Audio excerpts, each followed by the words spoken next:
Olá, estamos iniciando o programa Realidades, Direitos Humanos e Cidadania, seu espaço privilegiado de críticas e debates sobre grandes temas sociais. Hoje a gente vai conversar sobre a crise do sistema socioeducativo. E para isso a gente convidou aqui o Humberto Miranda, que é professor da Universidade Federal Rural de Pernambuco, e temos também a presença de Nádia Oliveira, que é diretora de gestão de pessoal da FUNASE. Sejam bem-vindos, né? Eu gostaria de iniciar, para a gente esclarecer mais para o nosso telespectador, o que é o sistema socioeducativo, né? Porque a gente também aqui fala, FUNASE tem uma ligação direta, mas esse sistema como algo maior, e também um pouco desse histórico, né? Que aí entra a questão do estatuto, da criança e do adolescente, né? Das antigas FEBEM, né? Então, como é que a gente poderia começar isso, Humberto? A gente pode mesmo iniciar discutindo a história desse sistema socioeducativo, até para entender por que ele está em crise, né? A gente vem de uma história do sistema de justiça para criança e adolescente muito marcado pela punição e pelo controle, Marcelo, né? Antes do Estatuto da Criança e Adolescente, nós tínhamos um código chamado Código de Menores. Esse Código de Menores ele estabelecia, inclusive, as medidas que iriam ser aplicadas para aqueles menores que cometiam ato infracional, né, que viviam em conflito com a lei, mas que eram considerados menores delinquentes. Exato. Né? Então, esse código ele não atentava para as diferenças. Por exemplo, esses menores delinquentes, as políticas que eram feitas para eles, né, e como eles eram atendidos nessas instituições, essas unidades, né, que a gente chama hoje de unidades socioeducativas, eram antigas unidades de internação. Então, a partir do Código de Menores, se constituiu, a partir da ditadura militar, civil-militar de 1964, né, o sistema FUNABEM-FEBEM, que era um sistema nacional, onde você tinha na FUNABEM a Fundação Nacional de Bem-Estar do Menor, e os estados tinham as suas fundações estaduais chamadas FEBEMs. Inclusive, Pernambuco tinha a FEBEM aqui, né? Inclusive, a FUNASE herdou a própria estrutura físico-arquitetônica dessas antigas unidades que depois foram sendo restauradas, né, recuperadas. Então, para entender o que é o sistema socioeducativo, para entender a crise dele, é necessário recuperar essa história. Essa história que é marcada pelo Código de Menores, pela FEBEM, onde esses meninos e meninas não eram tratados como sujeito de direitos, que é assim que preconiza o Estatuto, o Estatuto e o próprio SINASE, né? Que é o Sistema Nacional de Atendimento Socioeducativo, né? E que buscava exatamente atendê-los de forma, né, como se todos fossem iguais. Forma linear, né? Desconsiderando as peculiaridades e diferenças entre meninas, meninos, condição social, faixa etária, compleição física, ato infracional, né? E hoje o sistema, na verdade, ele não é novo. O sistema, ele tem a sua história, né? Ele vem do próprio Fórum da Criança e do Adolescente, onde a gente estava no momento de redemocratização do país, onde a gente tinha efervescência da sociedade civil e de algumas instituições também brigando pelo direito, né, pelas garantias dos direitos fundamentais. Então, o sistema socioeducativo hoje ele é aperfeiçoado, mas ele nasce lá atrás com o Fórum da Criança e do Adolescente, aonde já existia, antes inclusive do próprio Estatuto, aonde já existia a discussão, não é, FUNASE, todas as instituições hoje que formam mais de uma forma bem mais abrangente, talvez, naquela efervescência com a sociedade civil organizada, né? Então, é uma instância, na verdade, onde existem vários atores que são também responsáveis por ações, estratégias, que a gente busque minimizar a crise hoje dentro deste sistema socioeducativo, mas que, na verdade, ela tem também uma história lá atrás, né? É uma evolução. Esse significante, né? Essa palavra FEBEM, ela tem uma tradição e um peso, né? Eu me lembro que há mais de 25 anos atrás, quando eu morava em Porto Alegre, eu comecei a participar de um projeto social numa das unidades lá de Porto Alegre, né? Um projeto assim bem interessante de trabalho de brincadeiras e jogos com... Mas o peso desse significante, por exemplo, o menino que saiu para a FEBEM, vou te colocar na FEBEM, tinha um se peso, criou, né, no social, imaginário social. Esse imaginário tem um sentido, né, também coletivo, de ser, né? De que está né, se esse menino, né, ou essa menina, né, fizesse alguma atitude que desafiasse alguma ordem estabelecida, algum código estabelecido, seja do ponto de vista da família, nas micro-relações ou até mesmo na escola, né, a punição era: vou te levar para a FEBEM. E né? era uma ameaça, né? Era uma ameaça. A gente vê essa unidade hoje de Vitória de Santo Antão, lá funcionava o colégio Pacas. Né? E eu lembro bem, não é? Olha, se não se comportar, vai para Pacas, você vai ser interna. Quer dizer, era sempre uma ameaça. E isso tem uma representação forte para as pessoas. Né? Isso constrói uma identidade forte que hoje a gente vem numa busca, não é? É de desconstrução desse peso de FEBEM. E ir para a FUNASE, para alguma internação, depois a gente vai explicar todas as modalidades, semi-liberdade é muito diferente de ir para a FEBEM. O que vocês me diriam sobre isso? Tem uma mudança substancial de lá para cá, dentro da realidade? E também colocar para o nosso telespectador o que significa a FUNASE, né, a palavra. É importante. Então, quando a FEBEM né, passa a não existir, que é a partir do Estatuto da Criança e do Adolescente, os estados passam a, né, construir os seus sistemas, né, as suas fundações. Daí, inicialmente, surge a FUNDAC. Fundação, né, da Criança e do Adolescente, até porque naquela época a gente ainda atendia o segmento, né, da infância, primeira e segunda infância, de 0 até 10, 11 anos, que eram os meninos em medidas protetivas, que hoje, acho que a partir de 2008, com a consolidação, o início da consolidação do processo de municipalização, os próprios municípios, que ainda é uma outra discussão que se precisa aprofundar em assumir, tá certo, o que lhe cabe, as medidas protetivas. Então, nós ainda éramos FUNDAC, com a reforma administrativa e o aprofundamento do Estatuto, do ECA, desse sistema que hoje a gente, né, o sistema socioeducativo, mas que era o fórum ainda, a gente passa a FUNDAC e em 2008, quando a gente passa a FUNASE, é quando, de fato, a gente vem atender ao que nos cabe, ao que cabe à Fundação de Atendimento Socioeducativo. Vocês têm registro de alguma, por exemplo, dos acontecimentos em termos de quando era ainda a FEBEM, por exemplo, no caso das mortes, né? Porque agora a gente está aqui, temos um dos motivos, são as mortes que têm acontecido no estado de Pernambuco, dentro do sistema, né? Então, dentro da FUNASE. E aí, vocês têm algum registro em relação a isso? Então, eu estudei a FEBEM na minha tese de doutorado, né, Marcelo? Então, a FEBEM, em Pernambuco, ela não se construiu em 64. Anos depois, né, o nosso estado assumiu essa responsabilidade de criar sua instância estadual da Fundação Nacional do Bem-Estar.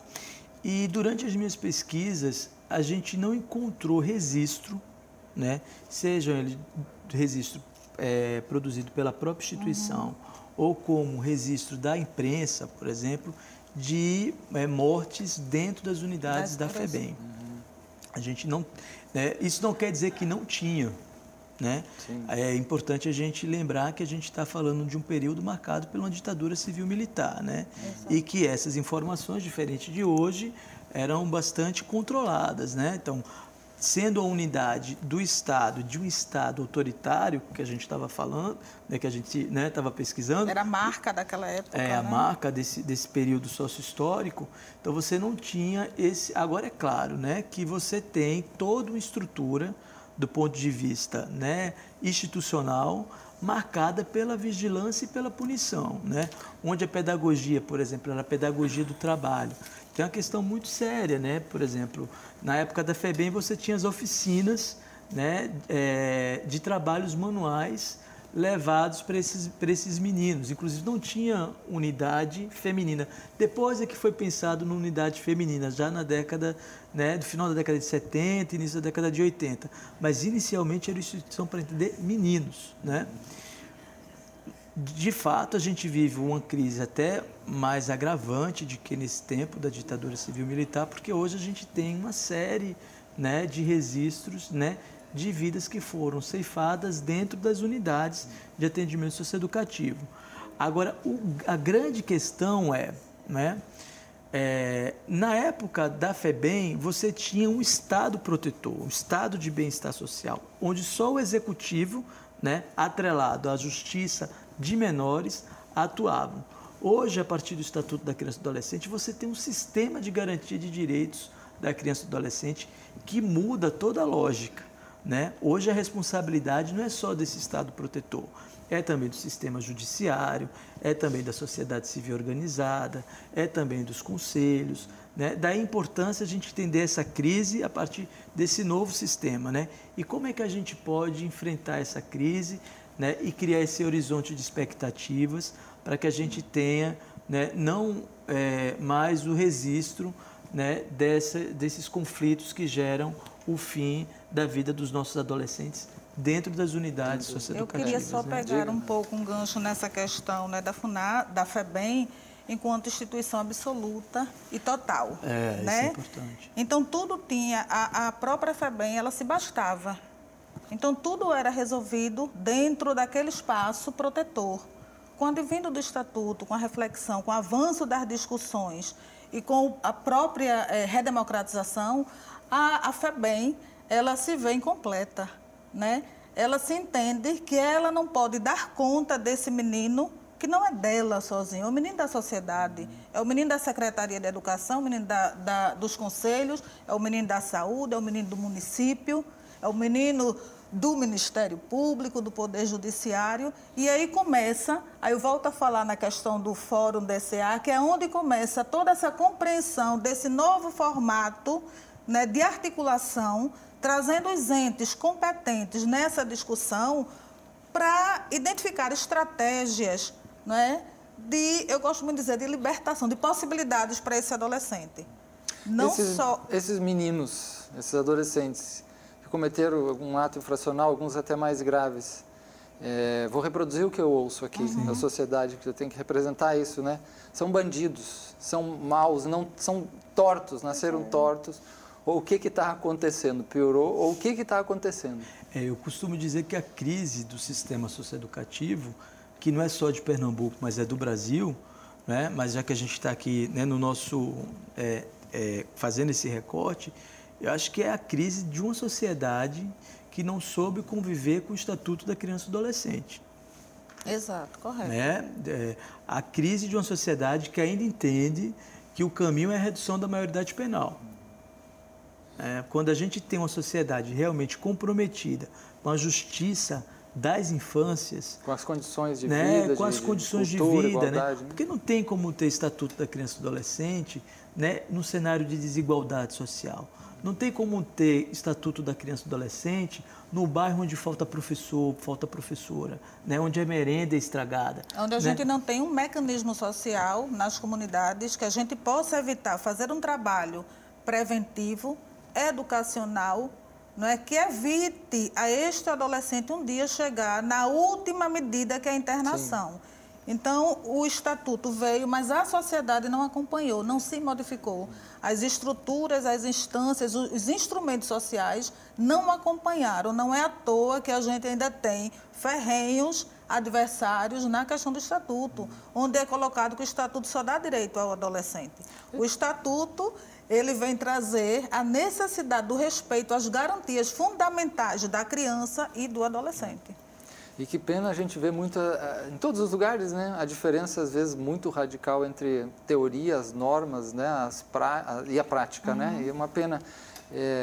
A sensação que eu tenho, Marcelo, é que a gente opera com o Estatuto, mas com a cabeça no Código de Menores. Exato. A gente opera com a FUNASE, mas com a cabeça da FEBEM. As práticas reais. Então, assim, muda a lei, mas não muda as práticas, né? Acho que o grande desafio de superação da crise é a gente pensar nas práticas que se construam a partir dessa perspectiva. Eu estou tratando com o sujeito de direitos. Sim. Eu não estou tratando mais como menor delinquente. Como objeto da ação. Como objeto dos interesses dessa Exatamente. Justiça.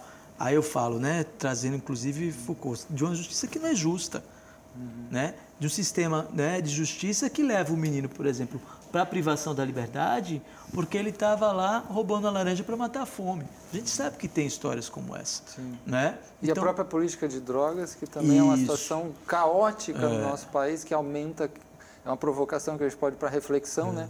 Se a política de drogas do país ela contribui para diminuir ou para aumentar a criminalidade. Eu estou dito que é para aumentar, em certo sentido, indireto, às vezes até diretamente. Mas, enfim, são muitas questões, né, envolvidas, né, aí dentro. Agora, o que são as medidas socioeducativas, né? Porque tem graus, né, diferentes. Exatamente. As pessoas pensam em FUNAS e pensam numa internação. Mas é um conjunto de medidas, né? Quais são essas medidas? As medidas socioeducativas, elas se dividem. Medidas no meio aberto, que ela vai da advertência, da reparação do dano, da prestação de serviço à comunidade, da LA, Liberdade Assistida. E a gente tem as medidas no meio fechado, né, que são as medidas de internação, a privação de liberdade e a semi-liberdade, que são executadas pela FUNASE, né, da nossa responsabilidade, através das CASENs, que são as casas de semi-liberdade, e das casas de internação, onde é a privação de liberdade. E mesmo nessa privação de liberdade, é bom a gente lembrar que o menino ele tem o direito, o adolescente tem o direito de participar de atividades externas. Ele só não pode frequentar na privação de liberdade uma atividade externa quando está expressa na sua sentença, na medida que ele tem que cumprir. Então, ao adolescente é uma medida que pode ir à internação até 3 anos, mas antes dele chegar, e a recomendação do próprio Estatuto e do SINASE é que a medida de internação ela seja a última aplicada. Né? Seria, você vê que tem a reparação do dano, a advertência, mas o que a gente vê dentro da nossa realidade é que esta medida de internação ela é a primeira aplicada. Onde a gente poderia ter evitado né, algumas situações dentro da FUNASE. E muitas coisas que a gente vai falar assim, no outro bloco, como as próprias ideias de justiça restaurativa, né, de outras medidas alternativas que se pode fazer para modificar a situação. Mas vamos fazer um pequeno intervalo e voltamos logo a falar sobre esse importante tema aí do sistema socioeducativo.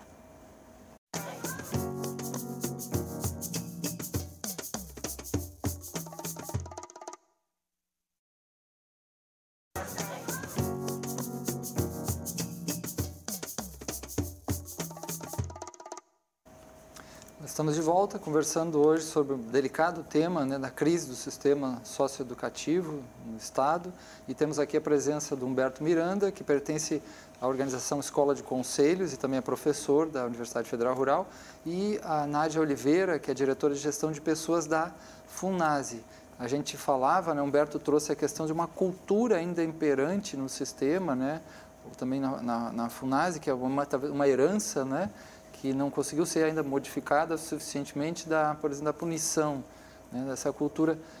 Quer dizer, como que a gente vai caminhar para uma modificação nessa cultura e também o que a FUNASE tem feito, né, diante agora que nós vamos falar nesse bloco dos casos, né, repetidos que têm acontecido, das mortes, das rebeliões, da crise, né, dentro principalmente das áreas de internação.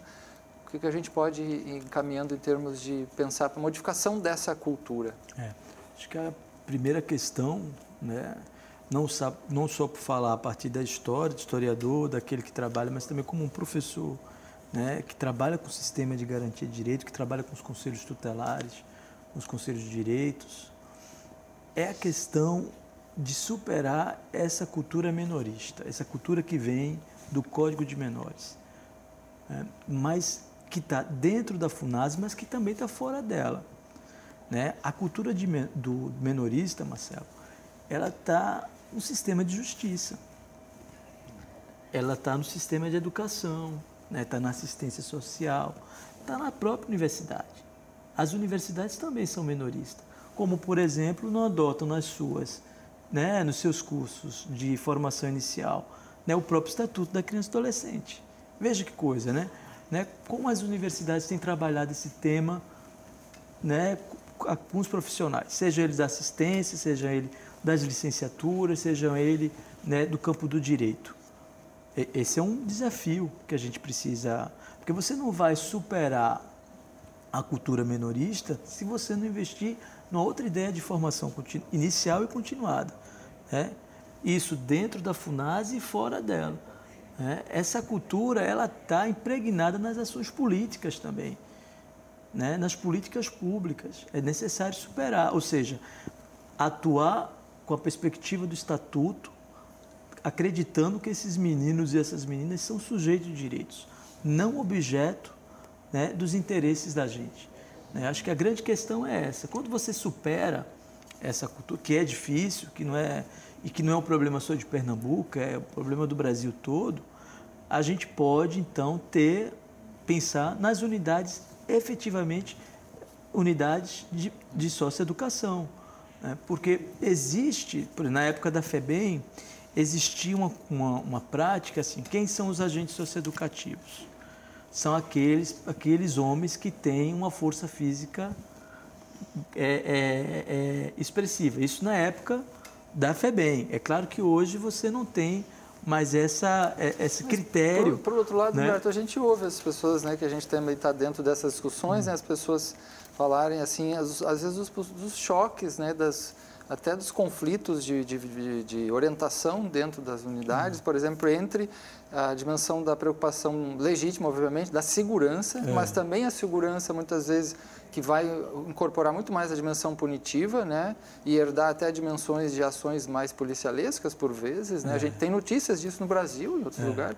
E toda uma dimensão que vai nessa direção, acho que mais essencial que você traz, que é a dimensão da assistência social, do cuidado psicossocial, né? E às vezes isso também não conseguindo dar conta, né? Qual é o problema? Então o problema é o adolescente, o problema é a falta de investimento, de uma visão realmente psicossocial, de assistência social, de cultural, né? De modificação desses ambientes, ou então a gente vai continuar aprimorando a questão da segurança, como é nos presídios e lá fora, que se pede muita polícia e policiamento, esse é o problema e só piora. Na época eu queria só um pouquinho trazer, né, essa questão quando o professor Humberto traz da visão minorista, né, eu ampliaria, inclusive, para todas as visões de desigualdade, né, de mulheres, de gays, de negros, do trabalhador, né, que está calcado na própria formação da sociedade brasileira. Se a gente for fazer aqui uma linha do tempo, né, do Estado brasileiro, a gente vê que a mentalidade do Brasil, ele é formado nessa separação mesmo, né?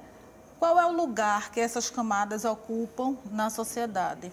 E fazendo um recorte e trazendo um pouco para a FUNASE, né, como é que a gente está enfrentando, saindo dessa cultura da punição para uma outra cultura da responsabilização? A gente já tem, dentro das próprias unidades, a gente tem um regimento interno, onde a gente tem posto nesse regimento instância, dentro da unidade, a instância do Conselho Disciplinar. Então, o Conselho Disciplinar, ele já é um procedimento dentro das unidades, onde a gente já vislumbra romper um pouco com a questão da punição, quando eu trago este adolescente para este conselho, para refletir aquela norma, não é, que ele infracionou, uma norma disciplinar, que geralmente começa, às vezes, por aí, e para a gente facilitar a convivência entre os adolescentes. Então, neste conselho disciplinar, não é mais a palavra final do gestor, do diretor, do coordenador de segurança, por exemplo. É um colegiado onde vai se discutir ou o comportamento, a infração, o que tiver que possa gerar um grande conflito, você trazendo à luz da responsabilização. Isso está funcionando? Isso não é tão fácil, mas a gente tem instituído. Nós tivemos um programa de capacitação específico para isso e trazendo esse conselho disciplinar à luz das práticas restaurativas. Não é? A punição pela punição, a gente não precisa, como você bem disse, não está somente no âmbito da FUNASE, ela está posta no extramuro da instituição, né, na sociedade de uma forma geral. E a gente precisa refletir e trazer este sujeito para a sua responsabilização, mas quem são os outros envolvidos? Porque numa ação de infração não existe apenas um envolvido, culpado. E até onde ocorre o reflexo dessas pressões sociais, por exemplo, por punição, né, de controle exacerbado no sentido, né, mais radical, rígido mesmo, né, dilapidador até do humano, né? Até onde reverbera isso no Estado, e o Estado também, de alguma forma, investe tão pouco, né? Numa coisa tão importante, né? E agora tem acontecido, desde alguns anos para cá, várias questões e que né, que mobilizam, não, o Estado também tem toda uma parcela da população e de movimentos que vão tentar, olha, isso não... um jogo de pressão também que o Estado, como ele responde a esse jogo de pressão, né? Historicamente se adotava, né, e ainda hoje se adota para esses meninos e meninas, o que a gente chama da pedagogia do medo, né? Da punição física, né? Que chega a comprometer toda a dignidade, né? Eu lembro que quando eu estava estudando na FEBEM, né, tinha cafua. O que era cafua? Era um quarto escuro, né, úmido, onde muitas vezes esse menino, essa menina, né, meninos e meninas, eram, né, despidos, surrados e jogados nesse quarto. Muitas vezes passavam até horas sem comer nem beber. Então era punição pela força, né? Então, e é uma forma também de tortura. Isso é tortura. Né? E o que acontece? A grande pergunta, eu não vou nem falar da FUNASE hoje, é no sistema socioeducativo no Brasil. Até porque hoje na FUNASE a gente rompeu, né, vem rompendo com esse modelo da punição pela punição e trazendo um outro olhar que você possa resgatar a pessoa deste adolescente. Que sonhos esse adolescente tem, que possibilidades esse adolescente tem, não é? Que habilidades esse adolescente tem. Tanto é que hoje a gente já discute, ontem foi apresentado um plano, não só um plano emergencial, mas assim, trabalhando nessa crise que se instalou na FUNASE, onde a gente já vem discutindo e reafirmando, né, os princípios da FUNASE na busca da prática, das práticas restaurativas. É bom também a gente dizer que a compreensão hoje que a gente está na FUNASE, a gente está, é um guarda-chuva, a gente costuma muito dizer isso, nesse momento a gente está com um guarda-chuva, claro que focando nos princípios da prática restaurativa, mas a gente tem muitas ações que estão acontecendo, talvez até pontualmente, a gente está trazendo para essa grande discussão nas unidades. A gente tem unidades que têm terapias comunitárias, reiki, constelação familiar, yoga. Então, hoje a gente está congregando e discutindo para que a gente possa ter realmente uma prática institucionalizada, que a gente não tenha, que dialogue entre si, que a gente possa fortalecer a instituição como um todo. Não é tão fácil porque a gente está rompendo com mentalidades, com cultura, e nem sempre é de fora para dentro. A gente está instrumentalizando, trazendo esta reflexão e dando também a possibilidade de outros olhares para todos os operadores do sistema, do gestor ao ASE, a pessoa que prepara a alimentação, a quem está tomando conta do portão, porque, em tese, todos nós somos educadores. Eu costumo muito dizer, às vezes, uma palavra maldita naquele momento, ela vai reverberar num processo muito difícil da gente controlar. Importante também a gente, depois, falar desse plano que você já vem falando, né, Nádia, que envolve várias capacitações, cursos, né, nisso que você mesmo falou, a dimensão cultural e até contratações, né. Só trazer aqui um pouquinho a nota do Ministério Público de Pernambuco sobre essa situação, né, que aí ocorreram várias situações têm ocorrido. No 24 de março, por exemplo, no caso de Vitória de Santo Antão, 32 sócio-educandos fugiram, a morte de um interno que foi esfaqueado e foi carbonizado, né? Em Timbaúba, dia 25, 3 adolescentes morreram, né? No dia 29 de março, no caso de Garanhuns, também teve uma fuga. E 19 de março, do caso de Abreu Lima, né, aqui consta que um confronto de grupos rivais gerou a morte de um interno e outras coisas que têm acontecido há poucos dias, né, até a decapitação. Então, aí o Ministério Público ele lança uma nota dizendo assim, uma parte apenas, a ocorrência de reiteradas mortes de adolescentes leva a concluir que o sistema socioeducativo do Estado de Pernambuco exige ações concretas para restabelecer a dignidade humana dos adolescentes internados e suas famílias. O agravamento do sistema tem sido objeto comprovado por reiteradas inspeções realizadas pelos promotores de justiça, né, que interpuseram ações judiciais em várias comarcas do Estado, por exemplo, Petrolina, Arco Verde, Abreu e Lima, Cabo de Santo Agostinho, Jabotão dos Guararapes, Timbaúba, Caruaru, Garanhuns e Vitória. tendo em relação a esta última um procedimento investigatório instaurados, né? E diz aqui ainda várias unidades da FUNASE CASE, né, no modelo de CASE na internação, são alvo de procedimentos do Ministério Público de Pernambuco, com até a celebração de termos de ajustamento de conduta com o Estado, que prevê, entre as cláusulas, um plano de pré-ordenamento da FUNASE para a construção de 4 novos centros de internação provisória, os CENIPs, né? E 8 novos centros de atendimento socioeducativo, que são os CASES. Como é que vocês estão vendo aí esse quadro, essa situação? Eu acho que a sociedade civil, né, e o governo, diante do quadro de vidas ceifadas que nós, né, você acabou de ler aí, né, o que está acontecendo nas nossas unidades, né?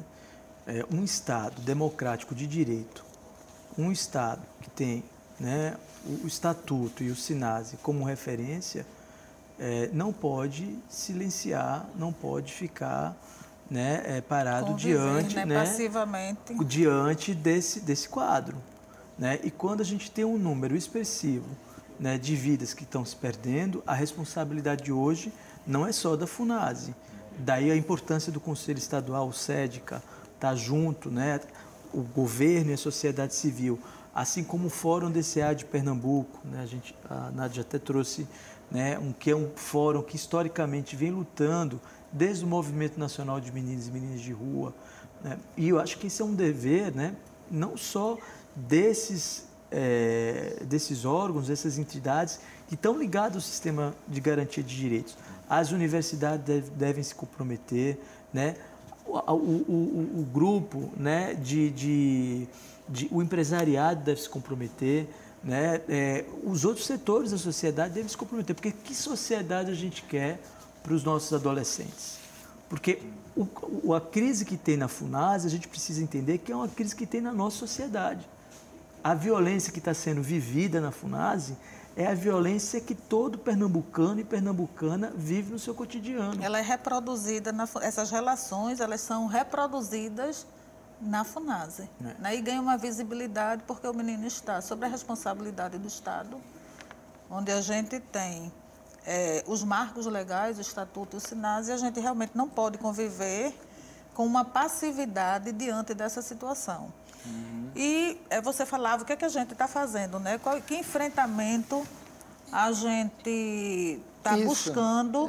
Até saiu aqui, tem saído na imprensa, né, que a FUNASE vai contratar agentes, recuperar e construir unidades e ampliar vídeo monitoramento. Quer dizer, um conjunto de ações, e tem outras aqui, né? Aí fala aqui, por exemplo, que o secretário de Desenvolvimento Social da Criança e da Juventude, Roberto Franca, né, e a diretora-presidente da FUNASE, a Nádia Alencar, lançaram o plano da instituição com medidas previstas para serem implantadas em curto prazo.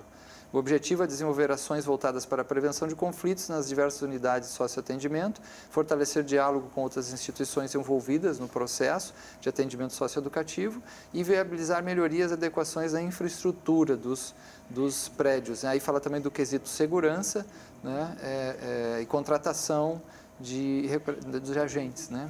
Exato. Dentro desse plano, né, esses objetivos que você já falou, dentro das ações integradas na prevenção de conflito, já existe na FUNASE, na verdade, um programa de capacitação. Só que essa capacitação ela é feita a partir do levantamento das necessidades de treinamento. Então, nessa capacitação existe o tema direitos humanos, justiça restaurativa, ética, mediação de conflito, mas o que a gente hoje está buscando, e a gente já está firmando uma parceria, né? Já estamos com um encontro marcado para o dia 17 de abril, com o Romero Silva e o professor Humberto, da Escola de Conselho, para que a gente possa elaborar, na verdade, um programa de formação continuada, onde a gente trabalhe as temáticas práticas restaurativas, direitos humanos, mediação de conflitos, ética e até compreender um pouco o que é essa segurança também. A gente fala muito na segurança, mas a segurança que a FUNASE defende, o que a gente busca e o que a gente trabalha é a segurança cidadã, o que está posta no SINASE. Então, esta segurança, ela tem que ser a segurança, a integridade física e psicológica desse adolescente. E, claro, também do patrimônio, mas, enfim, é uma segurança cidadã que dê condição ao adolescente de cumprir a sua medida de uma forma em paz, né? Ok, a gente agora tem que fazer um pequeno intervalo, né? E voltamos muito em breve, assim, para continuar esse tema da crise do sistema socioeducativo.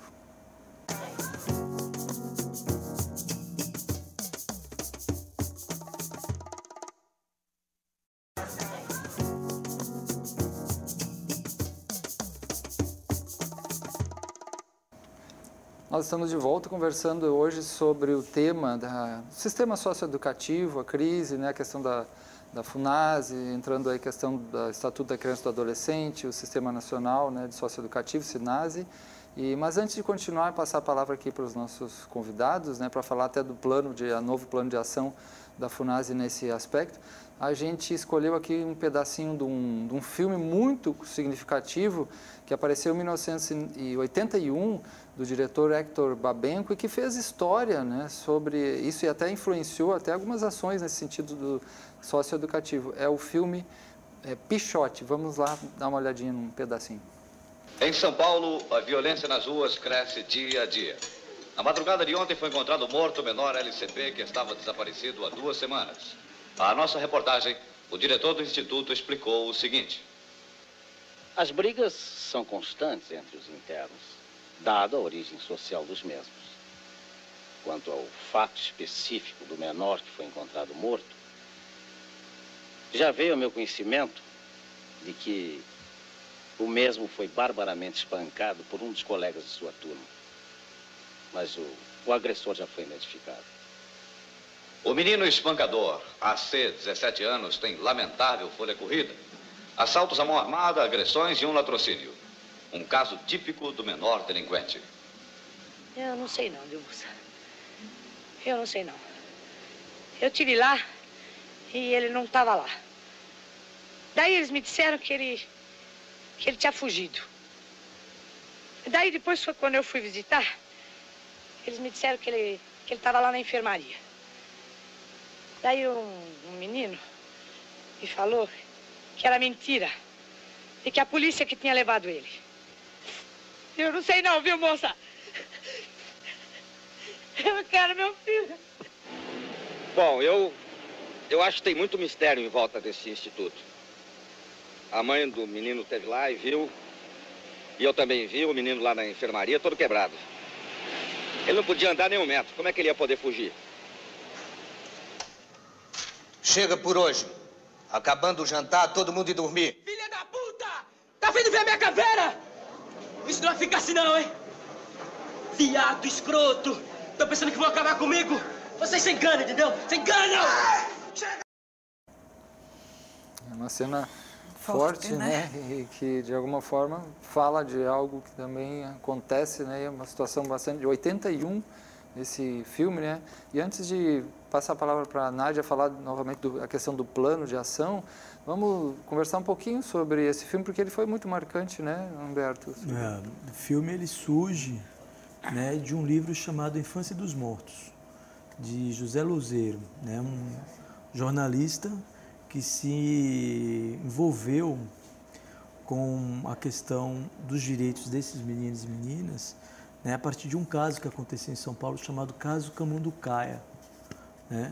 Ele cobriu o caso Camanducaia. O que foi o caso Camanducaia? Foi uma política higienista da polícia e do governo do estado de São Paulo, na década de 70, né, onde buscou simplesmente limpar a cidade recolhendo os meninos que viviam em situação de rua. Né? E esses meninos foram levados por um ônibus, né, e jogados numa cidade mineira chamada Camanducaia. Né? E foi um escândalo internacional, inclusive. Foi a partir desse escândalo que inclusive a sociedade civil, o governo, né, setores ligados aos movimentos sociais, que na época estavam se rearticulando, né, passaram então a olhar com outro olhar a questão desses meninos e meninas que vivem em situação de rua. né? E foi a partir desse... O Pichote foi o personagem principal do livro A Infância dos Mortos. E é considerado um clássico do cinema brasileiro, mas desse cinema engajado, né? E que hoje também é um importante documento histórico para a gente pensar esses meninos e meninas que vivem em situação de rua, né? Nesse cenário de vulnerabilidade, né? Mas também o próprio sistema socioeducativo, que aquilo ali era a FEBEM clássica, né? E essa FEBEM de conflito, né? Essa FEBEM das tensões marcadas pela lógica da punição e da violência desses meninos que não tinham, né? Assim como hoje muitos não têm ainda expectativa de futuro. Eu acho que o Pichote é muito atual. E o Pichote foi morto, né? Aí saiu um documentário depois ainda sobre, mais emblemática é a história que envolve o personagem do filme, né? Que era o menino também de comunidade. Que teve um sucesso relativo naquele momento. E momentâneo. E que, né, volta à comunidade e não tem a possibilidade de dar continuidade até então, novo... Ele é morto, né? num conflito, né, com a polícia, não é isso? Depois aí, a gente até estava lembrando antes aqui, né, do documentário Quem Matou Pichote. Isso, é um marco, né, na verdade, nessas discussões que a gente tem. Acho que Pichote traz isso e, de uma certa forma, ainda traz alguns aspectos atuais, realmente, na garantia de direitos. E os Pichotes de hoje, né? Os Pichotes atuais, né? Bom, vamos lá. Eu estou muito feliz porque eu trabalho na área de direitos humanos há muitos anos, justiça restaurativa, né? E ouvi que na FUNASE vai haver cursos de justiça restaurativa, comunicação não violenta, até constelações familiares, que a gente tem usado em alguns elementos também no sistema prisional. A gente fica muito feliz. Vamos ver o que mais tem no pacote e vamos ver se esse pacote emplaca. Né? Eu acho assim que dentro desse plano, né, eu considero um plano assertivo, um plano bom. Nós temos hoje, estamos realmente na mesa do Estado, na mesa do governo, né, para que seja viabilizado esse plano, que a gente sabe que plano precisa de recurso. E hoje a gente tem, nas discussões, a garantia do recurso de viabilizar a efetividade do plano. Então, como alguns marcos desse plano que eu trago, além da questão da formação continuada, porque isso é urgente, é um imperativo, até para que a gente consiga romper com essa cultura da violência, né, dos alguns perfis inadequados dentro do sistema, não só dos agentes, mas de todos os operadores do sistema. A gente traz também um outro objetivo, que é fortalecer a articulação e o diálogo com a sociedade civil, com os outros entes também, né, do sistema socioeducativo e fora do sistema. É como a gente diz, o menino ele está circunstancialmente na FUNASE, mas ele vai sair, ele tem que sair. E como é que ele vai sair? Quem espera esse menino? Para onde ele vai voltar? De que forma ele vai sair?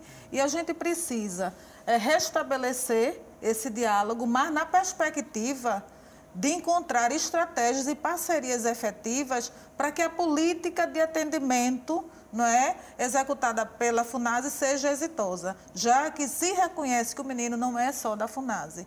E um outro ponto também do plano, além da questão da infraestrutura, não é, porque a gente sabe também que isso é ponto vital, muitas vezes a própria estrutura física, ela dificulta o desenvolvimento de uma proposta pedagógica. Gente, Paulo Freire já dizia, né? Você tem a proposta, mas a própria estruturação física, ela compromete aquela proposta, ela dificulta, inclusive, as relações interpessoais. Então, isso é uma coisa que a FUNASE já está... A gente já tem unidades, eu acredito que este ano a gente já tem unidades prontas, tá certo? Obedecendo aos padrões do SINASE, mas um outro ponto relevante neste plano é revisitar a proposta pedagógica. Muitas vezes a gente escuta dizer, a FUNASE não tem proposta pedagógica. A FUNASE tem sim uma proposta pedagógica. Agora a gente encontra dificuldades em executá-la, né? Superlotação, estrutura em algumas unidades inadequada, questão de recurso, mas todas as nossas unidades de internação têm uma escola onde a gente traz a questão da escolaridade, do processo de escolarização desses jovens, e dentro dessa proposta, a gente está hoje como uma busca incessante a questão da profissionalização.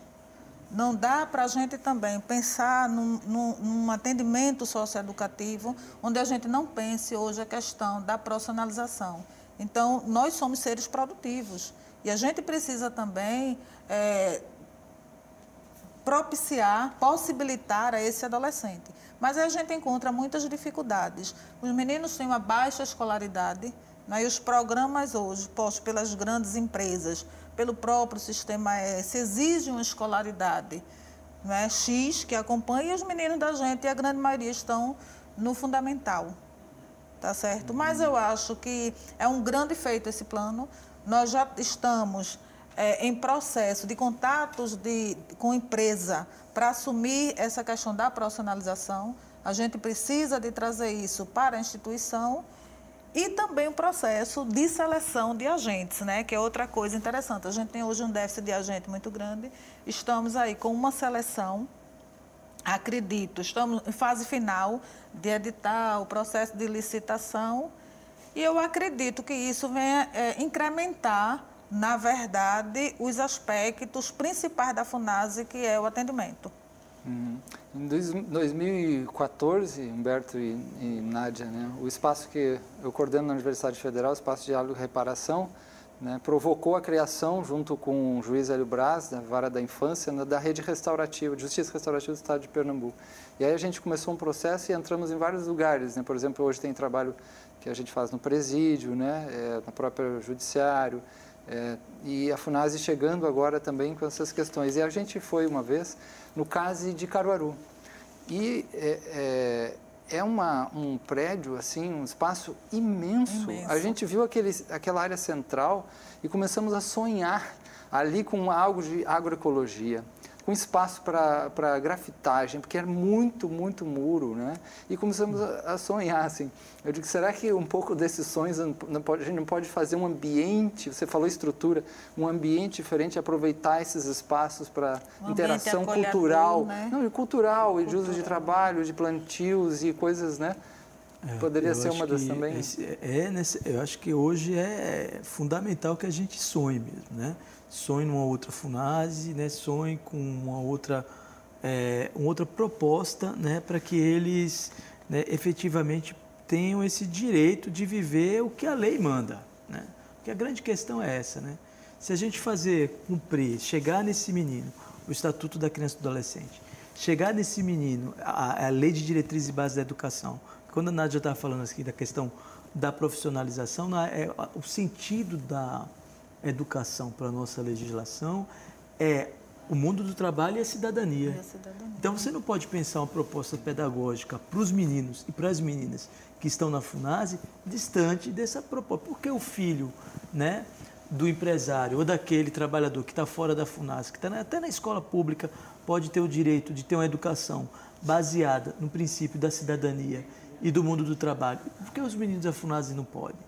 Né? Eu acho que essa é a grande discussão que a gente estava trazendo lá atrás, essa cultura menorista, essa cultura da formação da sociedade e dos olhares. Então, a gente precisa sensibilizar a sociedade civil, né, para que a gente consiga mudar os olhares, mudar a lente, não é? E dizer que acreditar no potencial dos meninos é interessante. Muitas vezes você vê aquele menino, o menino está lá, o infrator, mas quando você conversa com o menino, você fica assim, eu não acredito que este menino seja aquele que eu pensava, aquele infrator. Ele é igual ao meu filho, ele tem sonhos, ele, sabe? Então cai por terra esse preconceito que a gente tem dos meninos e das meninas. E, né, como é que é isso na escola? Porque a gente sabe, né, que escolas públicas que recebem, né, meninos, né, em medida, cumprir medida, etc. E como é que é essa relação, esse estigma? Eu quero pedir licença. É complicado. A gente estava, inclusive, conversando... Eu acho que aí, veja, eu entendo que esse é um projeto de sociedade, né? Quando a gente pensa numa outra FUNASE, né, não é só de responsabilidade de quem está na FUNASE. Esse é um projeto de sociedade, né? Porque nós estávamos conversando exatamente isso, né? Tem escola, professor Marcelo, que exclui esse menino, essa menina. Como é que eu posso pensar em uma outra sociedade, né, se a escola ela exclui esse menino que está cumprindo uma medida socioeducativa? né? E seja ela, inclusive, de liberdade assistida. Quando se trata de FUNASE, os professores... Claro que isso não é uma regra, né? Isso não são todas as escolas, mas há um número significativo, né, de educadores e educadoras que não aceitam, não acolhem esses meninos e essas meninas. Né? Então, acho que aqui é um momento, inclusive, da gente repensar essa escola. Era o que a gente já falava, né? A marca da instituição, ela vai na frente. Ela se apresenta antes do adolescente na escola.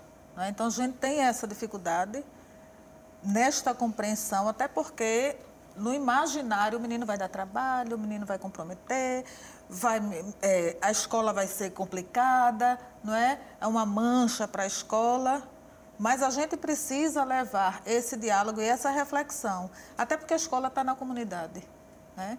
Então, hoje a gente tem um grande problema numa defasagem muito grande e uma distorção idade série muito grande. E isso não começa na FUNASE. A FUNASE recebe esse menino dentro dessa realidade. Então, isso está lá atrás. O que foi que aconteceu que esse menino não foi mais para a escola? Que relações são essas que estão estabelecidas que eu não me sinto partícipe daquela escola, eu não faço parte daquele mundo, eu não me identifico com essa escola. Acho que a gente precisa refletir isso nessa perspectiva de fortalecer o atendimento ao segmento da infância e juventude, né? Dentro do Estado, dentro do país. E para isso a gente tem que ter essa noção de rede. Exatamente. Quando a gente fala de rede de proteção, o que é a rede de proteção? Né? Como é que essa rede ela se conecta com o sistema de garantia de direitos? Para isso é necessário que a gente tenha, é fundamental pensar a questão essa crise da FUNASE como uma crise que não é de responsabilidade só da FUNASE. Né? Para que a gente tenha uma outra FUNASE, é necessário que a gente tenha um outro sistema de justiça. Então, é necessário, inclusive, né, que os nossos promotores, juízes, aqueles que mandam os meninos para a FUNASE, repensem a sua formação inicial e continuada. Né? É necessário que a escola, inclusive, abra espaço para viver o Estatuto da Criança e do Adolescente e acolher o diferente. Isso aqui é um grande desafio, né? Isso já vai na direção da nossa última pergunta, que só tem um minuto, que é alguns sonhos a mais que a gente possa ter para a melhoria desse sistema, desse cuidado, né? Eu acho que eu traria a questão da rede, né? Consolidar essa rede, consolidar esse sistema socioeducativo, essas articulações, transformá-las não só em contatos e em diálogos, mas em estratégias efetivas, né, que a gente possa minorar o que a gente está vendo hoje, essa realidade que está posta hoje. E acreditar na potencialidade, nos sonhos dos adolescentes. Porque se a gente não acredita nas possibilidades reais de superação desse adolescente, a gente está fadado também dentro desse sistema. Não é só o adolescente. A gente também está fadado ao insucesso, à frustração. Né? Ok, o nosso tempo, né? Débora está dizendo que o nosso tempo está esgotado, então, infelizmente, né, isso a gente vai ter que talvez fazer outras discussões paralelas ligadas a esse tema tão importante. Aí vamos agradecer então aqui a presença do Humberto Miranda, né, que é da Escola de Conselhos, é professor universitário também da Federal Rural, e a Nádia Oliveira, que é diretora de gestão de pessoas da FUNASE, né? E obrigado a todos e até a próxima.